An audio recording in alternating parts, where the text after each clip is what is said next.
we have half the country that did not vote for Donald Trump. Yes. And a good chunk of those people didn't vote for Donald Trump because they've been told for over 10 years now that Donald Trump is a fascist, a dictator. He's literally the second coming of Hitler. Yeah. Okay. And they've been told this so often and so much that they really, truly believe it. All you have to do is look at all the people sobbing. And now, Escaping the Drift, the show designed to get you from where you are to where you want to be. I'm John Gafford, and I have a knack for getting extraordinary achievers to drop their secrets to help you on a path to greatness. So stop drifting along, escape the drift, and it's time to start right now. Back again for another episode of the show that gets you from where you are to where you want to be, like it says in the opening. And man, oh man, I think we are going where we want to be now. Hopefully you feel that way because there was a big election. And I got a banger today, a banger, because my guest today is phenomenal, right? Like for all you keyboard warriors that are out there and you watch your clips of your different shows coming down your feed, and that's where you get your information and you just know that you're right and you're a keyboard warrior. Well, let me tell you this. When you see the clips from this show come down, please do not argue with them because I promise you are punching out of your league. You are, it is a fight you will not win. This person is the host of the #1 rated talk radio show in Denver, Colorado. She is the trainer of gerbil eating cats. And she is my sister, the one, the only, the fabulous Mandy Connell. Mandy. Good to be here. You're not going to let the gerbil thing go ever. No. I know you trained that cat to eat my gerbil when I was a kid. I know you did it on purpose, and here we are. Yeah, no, you don't get off the hook. Well, I do see that you two are wearing black. Are you also in mourning for the death of Peanut and Fred, the raccoon? Yes. I've been deeply moved by the death of the squirrel before the election. Wild with the squirrel death. Yeah. I mean, it was insane. Yeah. Well, I'm so glad you're here. You're randomly. I would love to say that she was coming to see me, but she's not. She came here to see our mother. Someone has to. Someone has to. Yeah, right. Yeah, because me, terrible son, doesn't see her enough. So there you go. So we have to import people from out of state to come spend time with her. But I will say this before we get into it. And if you have an adult parent, I'm going to give you the best piece of advice from something that nobody gave me. I came up with this all on my own. I should write a book about this. Mm-hmm. If you have an older parent, and by older, I mean, we'll go 75 plus, 70 plus. I take a 77. 77? I feel like 77 is where things fell off. All right. A little bit. There becomes this moment when your older adult parents, and I think it's because it's all they talk to with their friends. All they want to talk about is their ailments, right? Oh God. I mean, we're going to start with my sciatica, right? The hip is just, and then I broke my toes and you call the doctor and it's just this, and I would sit there at my mom's house and my eyes would kind of glaze over. Like, I'm just like, I can't hear about this anymore. And then finally what I said was this. I told her, I said, Mom, I go, you're getting older. You're not going to be around forever. And I promise you, at no point after you pass, am I ever going to be sitting there going, if I only had 5 more minutes to hear about the hip. The hip has been bad. I'm just not going to do it, right? I'm just not going to do it. I said, however, and here's the important part is the framing. It's all about the framing. I said to her, I go, I am desperately interested in cool, fun stories about our family, my childhood, your childhood that I might not know. So I said, when I come over here, I want to hear 3 good stories every time I come over. And she looks at me and goes, well, what if they're long stories? And I go, then I'll be here for a long time. And the very first time, you can vouch for this, I go from hearing about broken hips to my crazy grandmother trying to kidnap a baby owl and getting attacked by Mama Owl on the banks of the Cuyahoga River. Last night, we found photographic evidence of the boat, the cabin, the river. Yes. We have all of it now. I love that. I love that. So anyway, do that with your aging parents. I can't wait to go hang out with my mom now to hear more crazy, amazing stories, which I'm sure there will be many. But thank you for coming to town and thank you for doing this. And the main reason I wanted to have you on the show was my sister. It is her job to understand this stuff. She has been a political pundit and a political researcher for the better part now of 25 years? I have had my own radio show since 2005. Yeah. By the way, can I give a little humble brag? I just found out today I'm approaching 5 million downloads on my podcast. 5 million. 5 million. I started doing a show before there were podcasts. So just imagine if I had all those shows to go back to, Back in like '03, exactly. '02. Back in olden days when we had a gentleman with a large horn that just broadcast the show out of the castle. We started out at that point, but that was it. But here's the deal. So now with the election coming through, we got our first big bombshell kind of a deal yesterday, which is this thing came flying down everybody's post yesterday. And if you're hearing this is on Friday. So this has happened on Thursday. So you're going to get this on Tuesday. There you go. But this came flying down, which is Trump's plan to dismantle the deep state. Now, as soon as I heard this, I knew I had to drag my sister on to talk about this because there's stuff he said, I don't know what he's talking about. And here's the thing. See, listen, I am a Republican, right? I am willing to say there is shit he just said I don't understand. I'm not going to immediately assume that all of this is good or bad. I'm not going to assume he is a dictator because of some of the things he said, but I wanted to get some clarification from somebody whose job it is to understand what the fuck he's talking about before I make a decision. Well, I will say this. The thing that I'm concerned about this list that we're about to go through in detail, and I just said this to you. Yes. We have half the country that did not vote for Donald Trump. Yes. And a good chunk of those people didn't vote for Donald Trump because they've been told for over 10 years now that Donald Trump is a fascist, a dictator. He's literally the second coming of Hitler. Yeah. Okay. And they've been told this so often and so much that they really, truly believe it. All you have to do is look at all the people sobbing over an election, a presidential election. They're coming unglued. They don't know how to function. They don't know how to go on with their lives. And the list that we're about to go through, if they have been operating in that information silo that we all have, like people on the hard left have one silo, people on the hard right have the other silo. Sure. They have never heard of any of the things that we're about to talk about. No. And that's what is a little concerning to me because they are going to think, well, obviously this is why. This proves he's a dictator without the framework necessary to understand where all this is coming from. So hopefully we can give some framework today. Well, let's jump in, shall we, kids? Let's jump in. So here's what I'm going to do. I'm going to play portions of what the president-elect said he's going to do, and then we're going to talk about it. Okay. Right? This is like a 3-minute total. I think there's 12 points total. Some of them I obviously know what they are, and I think they're awesome. Some of them I'm like, FISA court. Don't know what that is. All right, so here we go. And to dismantle the deep state and reclaim our democracy from Washington corruption once and for all, and corruption it is. First, I will immediately reissue my 2020 executive order restoring the president's authority to remove rogue bureaucrats, and I will wield that power very aggressively. Second, hang on. So first, power to remove rogue bureaucrats. What is he talking about? Okay, so let's go back to, I don't know what year it was, but Lois Lerner overseeing the IRS, and the IRS began targeting right-leaning organizations. They were going after the Tea Party specifically, and they were either not providing the proper tax status or they were threatening to rescind tax status, but only of organizations on the right. And for those of you who are on the left, you may say, oh, no, they did it to left-wing organizations as well. Find me one. Okay, because I have looked, I have used the Google, I have gone in the Wayback Machine, I have looked, and specifically the targeting that happened to organizations on the left were organizations on the left that were engaging in malfeasance, right? They weren't doing it legally, so they had to sort of treat them the same. So you've got Lois Lerner making decisions about who's getting tax exempt status for people on the right. So whatever happened to Lois Lerner?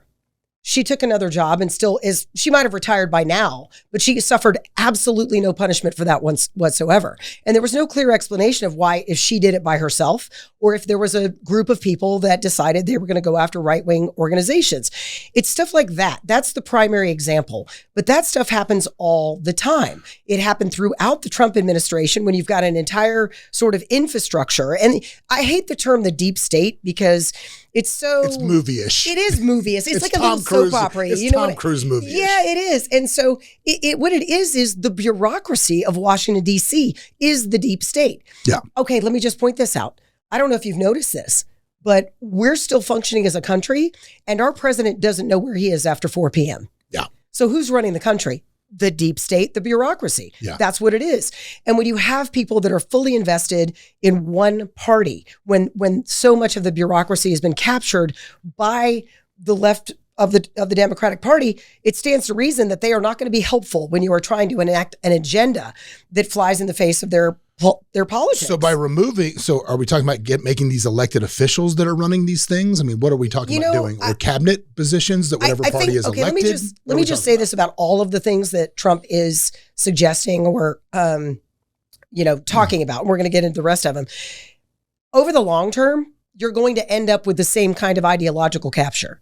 Because when you are in DC, when you work in DC, the thing you want is to protect the bureaucracy that pays your pension, that gives you raises, that does all of those things. That is naturally antithetical to the Republican Party. Yeah. So eventually, even no matter who you put in, the longer they're in there, you're going to get that ideological capture. So it would be a system that I would prefer where you didn't automatically just kind of roll into a new job if you were found to do something wrong. And I like the fact it's impossible to fire a bureaucrat. Well, it's impossible. I think I like the idea if you don't know what he's talking about, I mean, let's face it, government employee is like a moniker for like, as soon as somebody says, government employee, you immediately think inefficient, doesn't give a shit, can't be fired. And that's not always true. And it's a sad way to look at it, but there are great government employees doing really good work every single day because they love their job. But when you get that reputation for no reason. There's going to be 10 to 15, 20% that is there because they know they're not ever going to be fired and they're never going to do their best work. Okay, cool. Moving on. Point 2. We will clean out all of the corrupt actors in our national security and intelligence apparatus, and there are plenty of them. The departments and agencies that have been weaponized will be completely overhauled so that faceless bureaucrats will never again be able to target and persecute conservatives, Christians, or the left's political enemies, which they're doing now at a level that nobody can believe even possible. Okay, same thing. This one's even bigger. For me, this is, I happen to believe that the entire top 2 layers of the FBI should be fired. Yeah. Every single person. I don't care if you had nothing to do with it.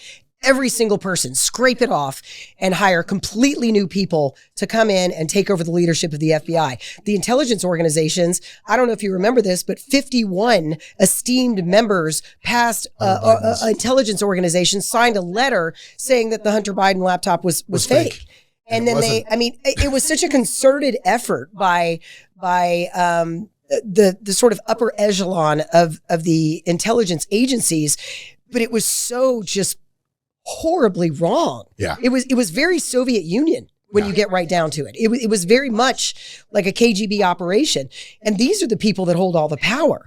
These are the people that hold the power to spy on you or me or anybody else. And we think you're great here at Escaping the Drift. By the way, I think you're doing a great job. Doing a great job. But people always say my life is boring. Thoughts and feelings of Mandy Connell do not reflect those of the host of the Escaping the Drift. People always say my life is boring. I'm not doing it. What do I care?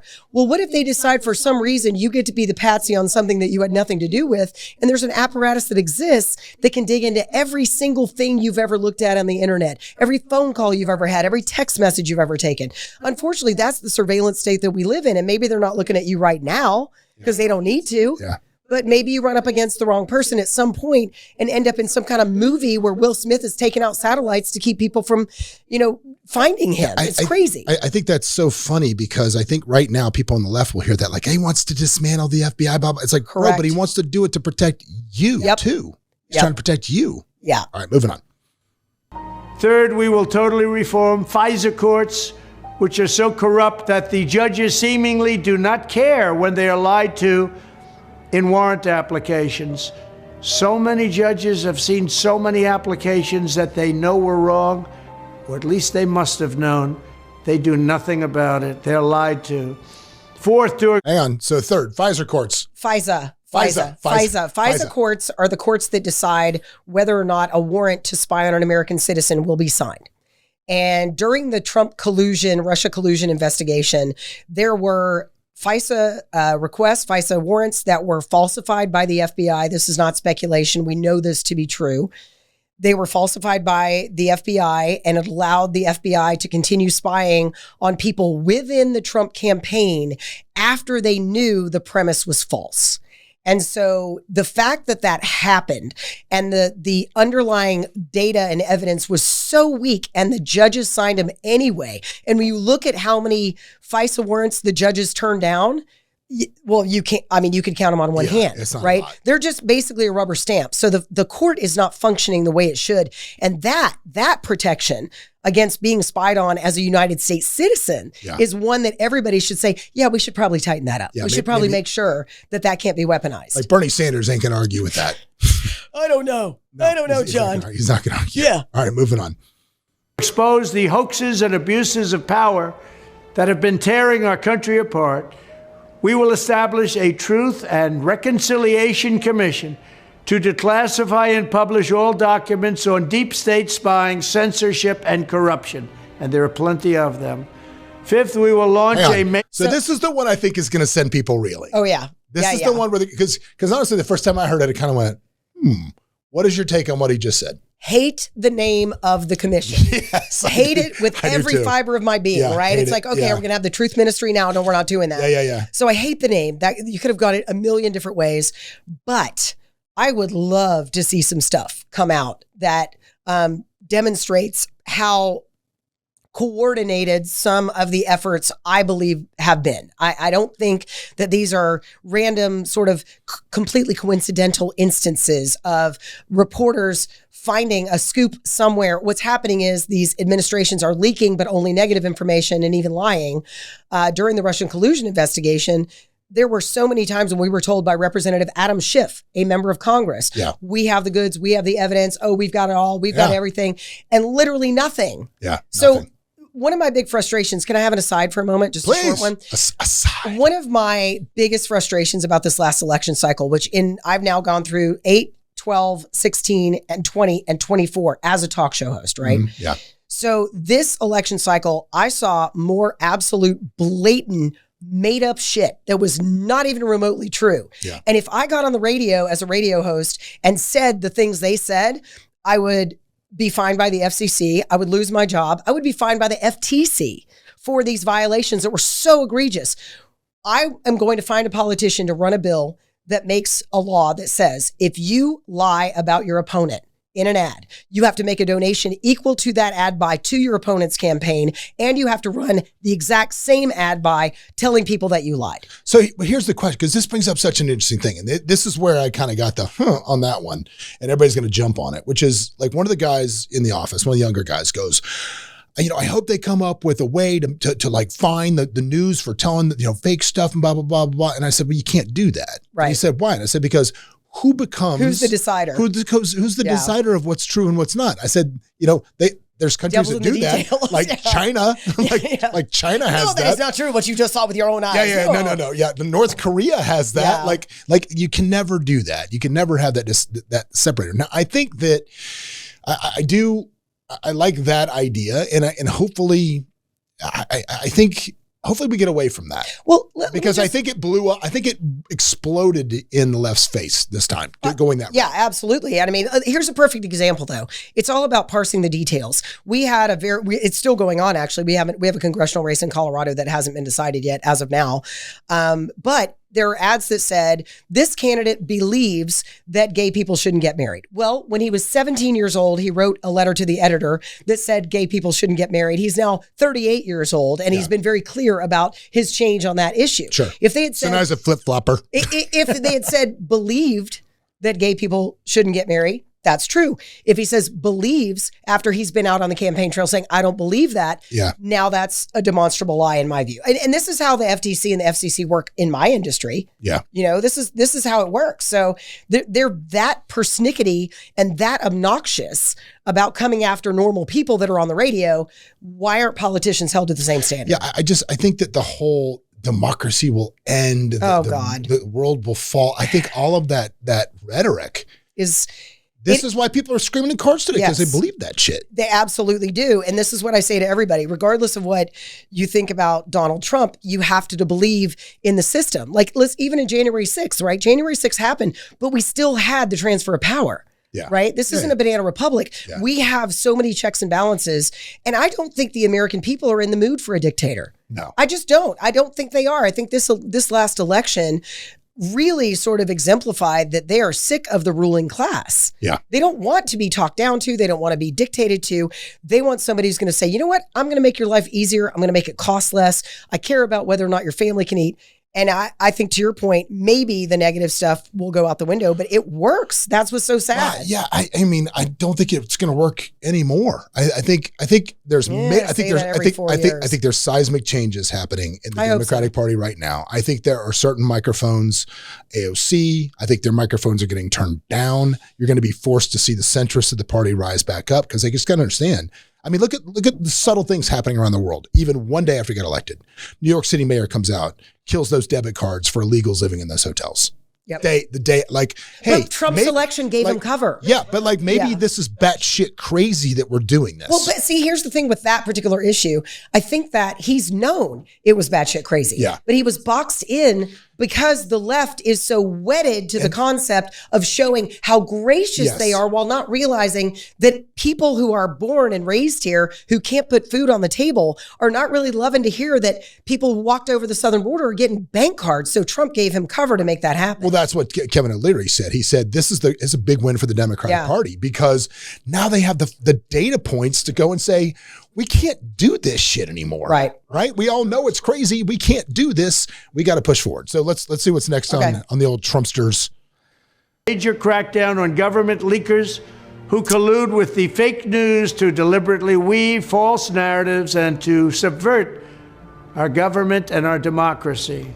Okay, who's he talking about here? Is he talking about Edward Snowden or is he talking about your No, he's talking about the guys Russian and gals collusion. who are because let me tell you what happened during the Russian collusion investigation with the media. You would have one of the members of the deep state or whatever call the Washington Post and say, hey, we think that this particular thing happened. And then the Washington Post calls and says, we've got a tip.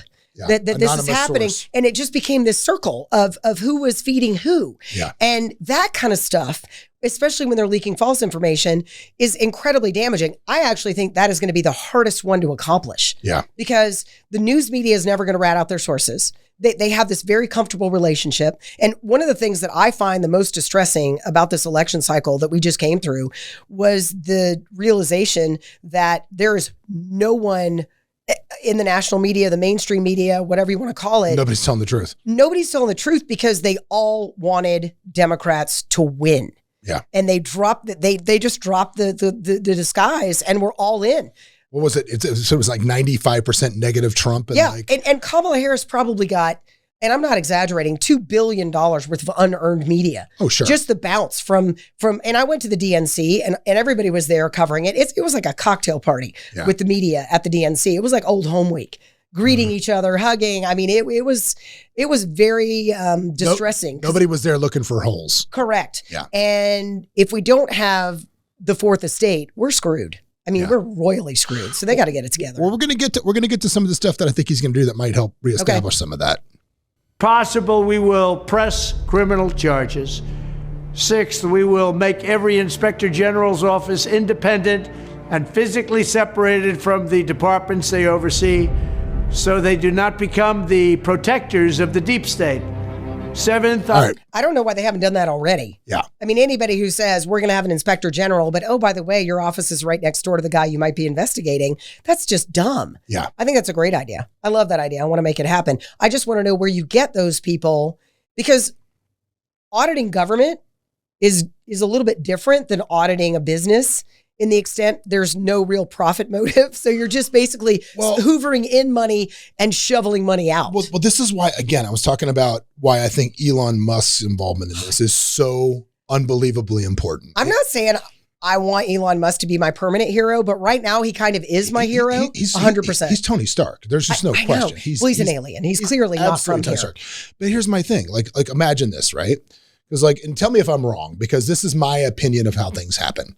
Let's talk about how the $300 hammer becomes a thing, right? $900 toilet seat. Whatever it is. So you got Bill Smith that owns the hammer factory in Bloomingfield, Illinois. And he employs 400 hard workers that are unionized up.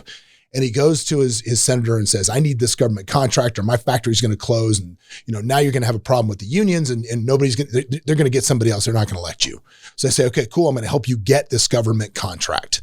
So the government contract gets got because he needs the votes. He wants to make it happy. Bloomfield's good. They're selling $300 hammers, which is stupid to the government. Here's what happens now. You put Elon Musk in to start looking at some of these things. Now he's going to say, hey, the representative and the senator from Bloomfield, Illinois want you to spend $300 on a fucking hammer. So now all of a sudden, I mean, there are people quaking in every corner of government right now, because now he can just go on Twitter and out you like that. And just like, you're going to lose either way. So now I think you're going to have people saying like, hey man, I felt bad for your factory. I felt bad for the unions. If I do this, he's going to out me and I'm done anyway. What do you want me to do? Yeah, that's exactly how it works. I mean, that's 100%. That's why defense contracts never get canceled, even though they never produce what they're supposed to produce. Yeah. All of these things are connected, and a vast majority of them are political. But we are reaching a point, and I have always been a deficit hawk. I've had my own show for almost 20 years. I've been talking about government spending and deficit spending for that entire time. We're rapidly approaching a point where we are going to have a debt crisis, and people don't understand here what a debt crisis will do, because we all assume the United States of America, like, we're good for it, right? I mean, but when we hit that debt crisis point, we don't have money to pay for benefits. We don't have money to pay for $300 hammer. We either face the prospect of the government printing money, which creates hyperinflation. Yep. We can't default on debt. We're too big. It would literally destroy the economy of the world if we defaulted on debt. China especially. So we have to have Elon Musk or someone like him go in and take a machete to government spending. Yeah, because we're well past the point where we can like kind of mess around on the edges. I love that. I love that Warren Buffett quote where he says, I could fix the deficit in 5 minutes. Just pass a law that says that if the deficit exceeds 3% of GDP, that no sitting member of Congress is eligible for re-election. Exactly. Problem solved. You would fix it in 5 minutes. In 5 minutes. But where we are now is we're now spending more on our debt service every year than we're spending on defense, than we're spending on Medicare, than we're spending on Social Security, on our just servicing the debt, just paying debt. And that's unsustainable. And people need to realize that whatever's quaking right now, we have to bring the size of government spending way down, or we're going to bring the whole nation down. Way down. All right, next one. I will ask Congress to establish an independent auditing system to continually monitor our intelligence agencies to ensure they are not spying on our citizens or running disinformation campaigns against the American people, or that they are not spying on someone's campaign like they spied on my campaign. Eighth, we will... Hang on. How can you argue with any of that? How is anybody on the left right now? I don't care if you're a card-carrying Antifa member. Yeah. if you are, you're hearing that like, well, maybe it's a good idea if they don't spy on me. Exactly. Maybe I like that idea. Yeah, maybe. I mean, but no, they always. Maybe. But here's He's the thing. a fascist, but I like that idea. They love people being spied on as long as they're on the other side. Yeah. Just when they come to spy on the other. Because it's the bad people. Oh, by the way, any word on whether or not we're going to pack the court or we're going to do away with the filibuster? I'm just. Just throwing that out there. Okay. I don't know. Let's find out what's next. Let's find out. Continue the effort launched by the Trump administration to move parts of the sprawling federal bureaucracy to new locations outside the Washington swamp. Just as I moved the Bureau of Land Management to Colorado, as many as 100,000 government positions could be moved out, and I mean immediately, of Washington to places filled with patriots who love America, and they really do. All right. So you have experience with this because BLM is now located in Colorado. Talk about that was a huge fight, by the way, because we had a Republican senator who managed to get it. And here's the facts. Like 78% of all federal land is west of the Mississippi. Yeah. But the Bureau of Land Management, who was managing that land, was in Washington, D.C. Well, it makes no sense. They handled the Indians. No sense. No, that's the Bureau of Indian Affairs. Totally different. The same way. Anyway, so he got it moved out. Then the bureaucracy fought back. And the Democrats said, no, we're going to pull it back to D.C. But wrangling back and forth, I believe that the BLM is now in Grand Junction, Colorado. But this is something that I've been advocating for forever. Why is it important? It's important because if you want to dismantle the bureaucracy of D.C., because D.C. is a giant cesspool. First of all, every American should go to Washington, D.C. and see all of the museums and all of the memorials and all of that stuff. It will make you so proud to be an American. It's not even funny. Love it. But the bureaucracy in D.C. is gross, and they're only interested in what I said before. They want to protect their jobs. They want to protect their status. They want to protect their pensions. That is their main goal. Now, don't get me wrong. They're working for the American people. I'm not saying They're all just bureaucrats sitting there. I really don't want that impression to be out there. Not all bad. No, not at all. They're doing hard work. But why shouldn't they? Why shouldn't the Department of Agriculture be in Iowa? Yeah. Or Kansas or Nebraska? Yeah. Why shouldn't that be? Why can't we move defense to Washington State, where Boeing is a massive, contractor? I mean, it'll make it harder to lobby. It will make it incredibly hard to lobby. And that's why I love it. And that's the point. Because then you've got to work a little harder to get the right people in front of the right people. But at this stage in the game, with our level of communication, there's no reason to have those bureaucracies in Washington, D.C. Yeah. They need to be closer to the people that they're serving, so real people can walk in and say, I have a problem. But even more importantly, I think what he's trying to say is maybe the Department of Agriculture should employ a lot of people that understand agriculture. Correct. That maybe grew up on a dairy farm, that grew up in a cornfield, that went to college and now, but understand that industry. Yes. Maybe that makes more sense. This is something the hard part about this is you think the bureaucracy will fight against anything. They will fight against that as hard as anything else because they don't want to move. That was the BLM issue. They're like, well, we don't want to move. They wanted to stay in DC. If you've ever been to Grand Junction, Colorado, it is a stunningly beautiful place to live. Mm-hmm. Like, I'm sorry, you can't tell me that Grand Junction is worse than DC, but they didn't want to move. They didn't want to uproot their families. Not a lot of Michelin restaurants. No, but also, I understand not wanting to uproot your family, but so they're going to fight hard against that. I'll be shocked if he can get that done. Okay. Next. Love America. Ninth, I will work to ban federal bureaucrats from taking jobs at the companies they deal with. They regulate. So they deal with these companies and they regulate these companies, and then they want to take jobs from these companies. Doesn't work that way. Such a public display cannot go on, and it's taking place all the time, like with Big Pharma. Finally, man, that is magic. It's huge. Magic. So big, there's not even room for an H. It's magic. Huge. How many people do you think that work at big pharma corporations at one point or another worked at the FDA? What percentage? Oh, they go back and forth. They go back and forth. They flip back and forth. Oh boy. They'll dip back and forth because they want to make sure they got a good federal pension. So they'll go back and work for a pharmaceutical company and then come back in at maybe a higher level within the FDA. USDA is the same way. The USDA is exactly the same way. I'm sure that there's many more agencies that have that same situation where the same people that are working for the same companies that they are supposed to regulate just happen to be getting hired next year before a big drug comes through or this comes through because of their expertise as a former member of the drug company. Sure. it's that kind of stuff. I'm fascinated to see how RFK plays in this administration. Well, let's talk about that because I think that like this is probably a good time to talk about this because, I told somebody yesterday, a lot of what he talked about doing, he won't have to do because it's essentially like taking a howitzer to a knife fight.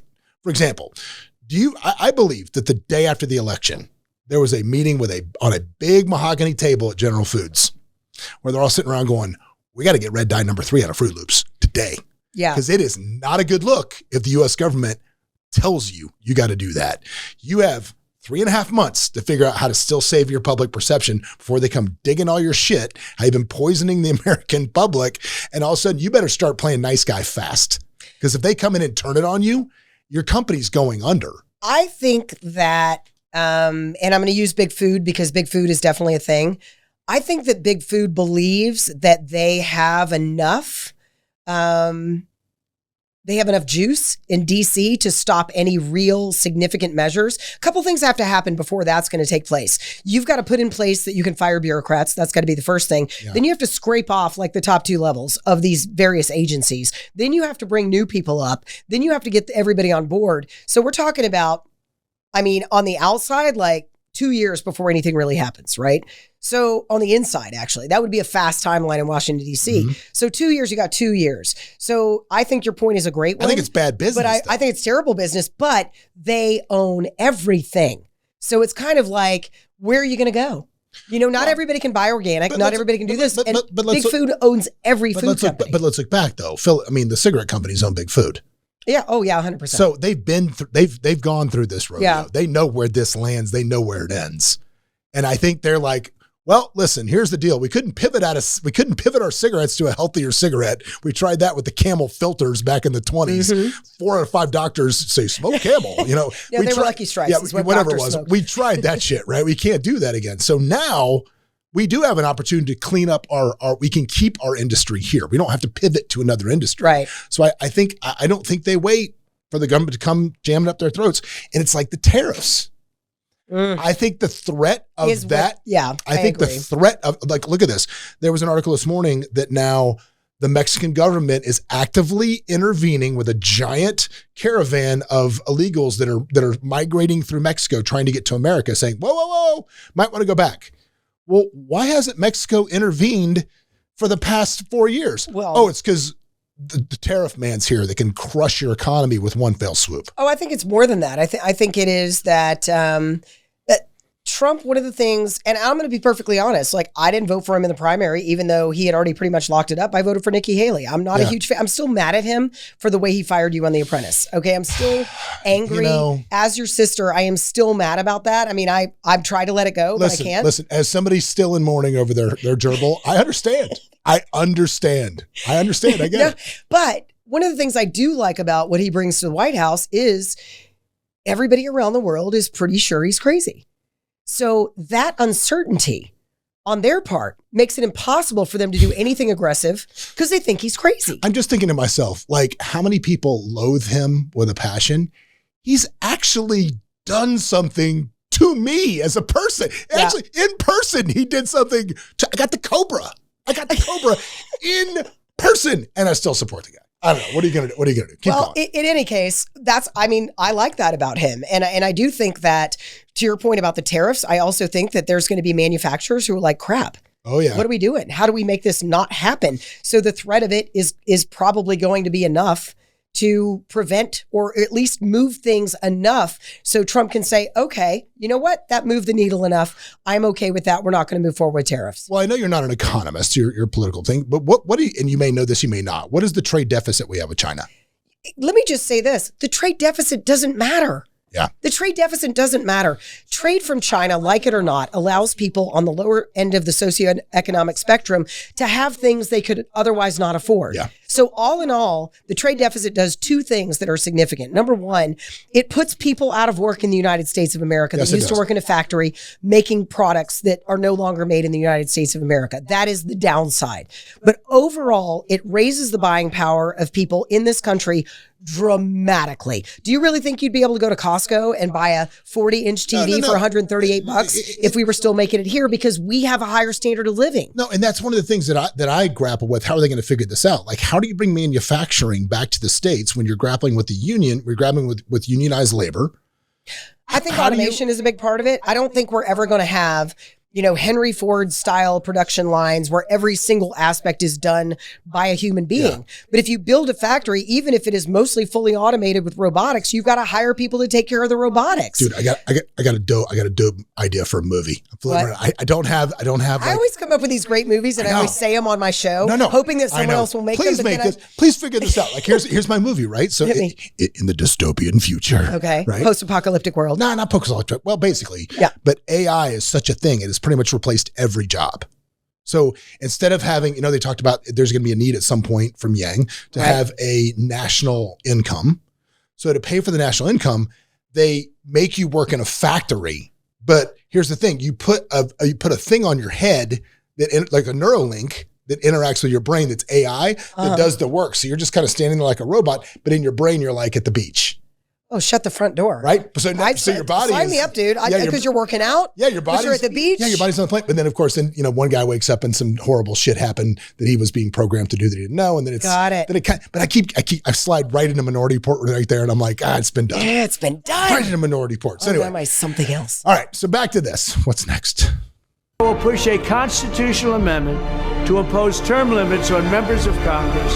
This is how I will shatter the deep state and restore government that is controlled by the people and for the people.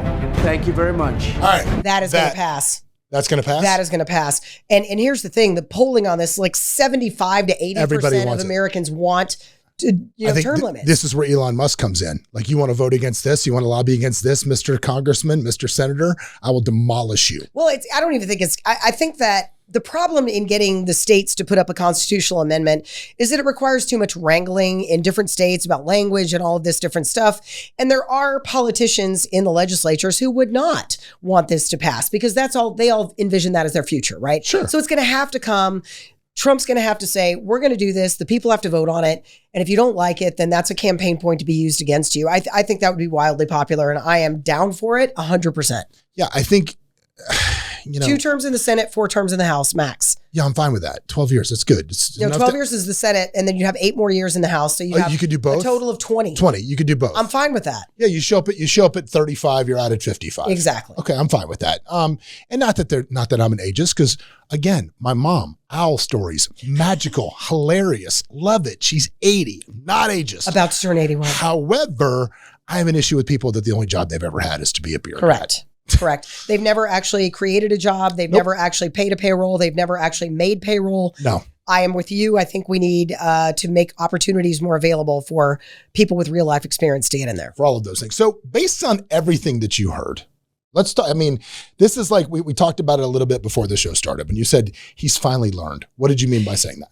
He came in 2016, and one of the things that I think Donald Trump really underestimated was exactly how well orchestrated the deep state is. I don't think he was ready to have everybody in every department work against him. And he learned something watching the Democrats. I've always actually admired this about Democrats. What the Democrats do so well is when they get into office, they throw everything against the wall at the same time. It's almost impossible to defend against everything at the same time. So by throwing everything, just throwing it all in the pool at the same time, you severely limit the ability to message and demagogue against it because there's so many different things happening. It's a lot. So I love all of this. I mean, some of it I think he's going to struggle more with. What do you, okay, so if you got to pick one of all that stuff, what do you think is the throwaway? What do you think is the shiny objects that can get the stuff done? What do you think the one I think what is most likely, if I was him, I would probably cave on moving all of the agencies out of DC to engender a little goodwill with the bureaucracy. Yeah. So that would be the one. But then in my, like the next president, I'd be like, yeah, do that. Yeah. Do that because that would be incredible. But get everything else done first and then bust up the bureaucracy. Cool. Well, let's talk just straight up the election. Why do you think the Democrats lost the way they did? I've been doing nothing for the past 2 days except watching MSNBC and CNN, left-wing, hardcore left-wing and MSNBC. Me too. Specifically to see if they learned anything from this. And it's very apparent to me that they learned nothing. What they did was run a campaign that focused far too much on the attitudes, desires, and thoughts of the very liberal intelligentsia elite, the college-educated white liberals who live in urban centers. And when anybody dared to disagree with them, instead of trying to create a compelling argument, you had Obama out there scolding black men. You have Oprah out there scolding people. Nobody wants to be scolded. And I don't know if you know this, but Gen X actually was the largest chunk for Donald Trump. And somebody said, why is that? I go, because we don't like to be told what to do. Yeah. The other part of it is they ran with so many blatant, easily demonstrable falsehoods, and people have the internet. And a lot of people were like, wait a minute. I actually looked up what he actually said about Liz Cheney, and it was nothing like that. So they got ahead of their skis. They said a lot of things that weren't true. Can I just say thank you to Joe Biden? And not for what you think. Go ahead. Thank you to Joe Biden for when he got absolutely stabbed in the back, like Judas style. I mean, just stabbed in the back. It was Julius Caesar on the Senate floor. He immediately turned around and said, and by the way, I endorse Kamala Harris for vice president. Nobody asked him to do that. Yeah. He knew she was a terrible candidate. He knew she was probably going to lose, and that's what he wanted. So thank you, Joe Biden. Well, this is the thing that's wild to me was you're going to see, and this is the best part, or not the best part. It's actually kind of sad. You're going to see all of these people that are crying in their cars and saying that the only reason she lost is misogyny on the left. I had from The View today where somebody... racism as well. You saw that. Racism, misogyny. It's the only reason that she lost, blah, blah, blah, blah. You're going to see as part of the Democratic Party reset, there's going to be books come out. There's going to be lots of leaking that comes out very soon that They all knew she was an awful candidate.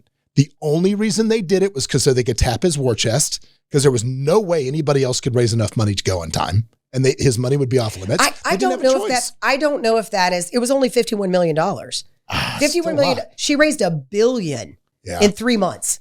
And that was anti-Trump money. Here, let's be real. Yeah, I mean, it was. I got to go to the RNC and the DNC this year. I covered both of them. Mm-hmm. What a phenomenal experience. Just so incredibly cool to be able to do that.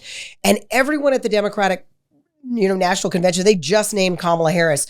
They were so excited because they knew that Joe Biden was going to lose.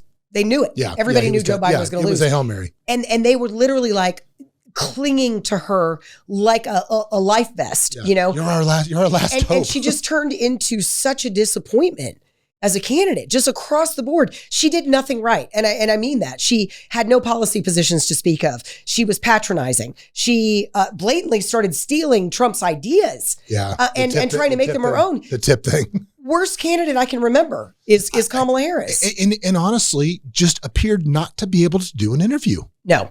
Just at all. I mean, they're like, oh, she was too busy to do Rogan. 48 million views on YouTube for the president. Whoever floated that into the media, hey, Kamala Harris is thinking about doing Joe Rogan.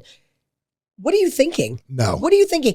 And I want to give a little credit to this last 6 weeks of the election cycle. There are going to be classes taught for a century on the last 6 weeks of the Trump campaign and how he handled it when his supporters were called garbage and dude rolls up the next day in Green Bay in a garbage truck. I was like, stop right now. Yeah. The McDonald's thing. It was genius. I mean, those two things, I think more than anything else, are what made working class people go, that's the guy for me. Well, I think when you look at it, how quick the news cycle is. Just for nothing else, the speed of the news cycle was on full display through this. The dude there was an attempted assassination. It was buried in 2 days. Former U.S. president, and it was yesterday's news. It was like a bad piece of fish sitting outside in the garbage in 2 days. Okay, so not this past week, but the week before the election. Saturday night, a trash comedian gets on stage, makes a comment about Puerto Rico being a floating garbage island, which, by the way, they do have a tremendous garbage problem, but whatever, it's fine. That was the news cycle on Sunday. That was the cycle on Monday. Joe Biden calls Trump supporters trash on Tuesday. And by Wednesday, well, there was an apostrophe there that you just didn't hear. Yeah. I mean, this speed with which the media congealed around whatever talking points they needed to congeal around in order to help the Biden-Harris campaign was really upsetting to me. I'm telling you, that's my takeaway is that's the worst thing that happened in this campaign. Okay, do you think that the legacy media sits up and looks and says, maybe America's done with this and starts trying to be better? John, they don't think they're biased. I talk to people on ABC News, CBS News. I have these conversations with them on the radio, and they will push back when I say, look, what do you think about the fact that you are now the least popular institution in the United States of America, that Congress has a higher approval rating than you? And they will say, well, it's because the right Trump demonizes us. I'm like, no, you need to do a little introspection. But the problem is that most newsrooms are full of people who think the exact same way. There's no ideological diversity in the newsrooms. They've done great getting Black people in newsrooms, Hispanic people in newsrooms. I mean, if you want to be in the newsroom and you're anything but white, you are welcome unless you're conservative. Yeah. And so everybody looks around and goes, are we biased? And they go, of course not. Or do you think we're biased? No, of course not. Yeah. They're in an echo chamber. So what I think is going to happen is that they are hemorrhaging money. They are hemorrhaging ratings. They're hemorrhaging a lot of stuff. Newspapers are down to nothing. Yeah. Newspapers have nothing left, but they've done it to themselves. Yeah. So it's like Cry Me a River when you refuse to listen to us saying, treat the other half of the country fairly. That's all. I don't need to be. I don't need to have smoke blown up my skirt. Because my thing treat me fairly. When you start to look at, one of RFK's goals is to get, pharmaceutical advertising off of television. Yeah.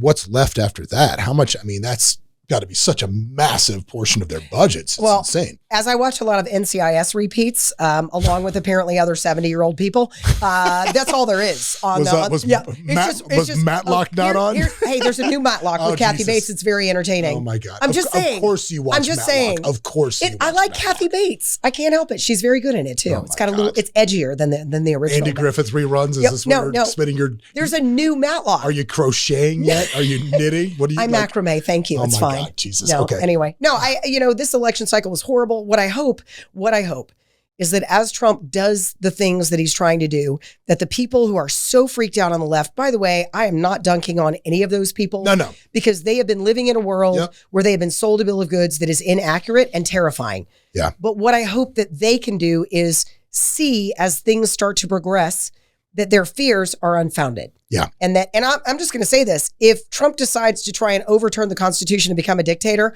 I will pick up my pitchfork and my torch and I'll meet you in DC. I'm right there with you. I'm right there with you. Yeah. I think,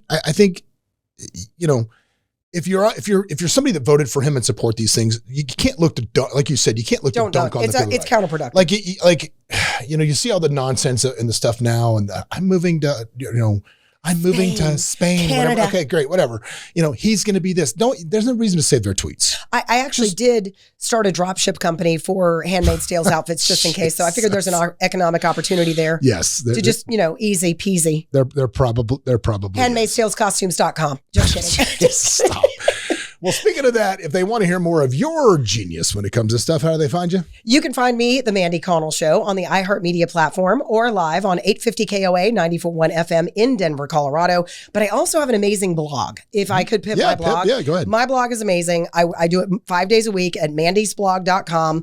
Look for the latest post section and look for the blogs because I'm just going to say they're really freaking good. Yeah. And as always, you can find me on track 7 of an 8-track and a 1967 El Camino in the back of a parking lot of a bowling alley. I just said today, I was talking about our Star Wars, the original Star Wars soundtrack. That was an 8-track. It was an 8-track, of course it was. Yeah. Which was kind of crappy because you had to listen to everything to get to the Cantina song. Yeah. That's what you did. Yeah. Anyway, well, thanks for being here and clearing this up. Hopefully, man, if you listen to this, you're not enraged by an opinion, like a very educated opinion on what this stuff means. And like everything else, man, you can dislike Donald Trump all you want, but root for him because if he wins, we all win at this point. If he fails, we all fail. So root for the guy. Root for America. Root for America. We'll see you next time. What's up, everybody? Thanks for joining us for another episode of Escaping the Drift. Hope you got a bunch out of it, or at least as much as I did out of it. Anyway, if you want to learn more about the show, you can always go over to escapingthedrift.com. You can join our mailing list. But do me a favor, if you wouldn't mind, throw up that 5-star review, give us a share, do something, man. We're here for you. Hopefully you'll be here for us. But anyway, in the meantime, we will see you at the next episode.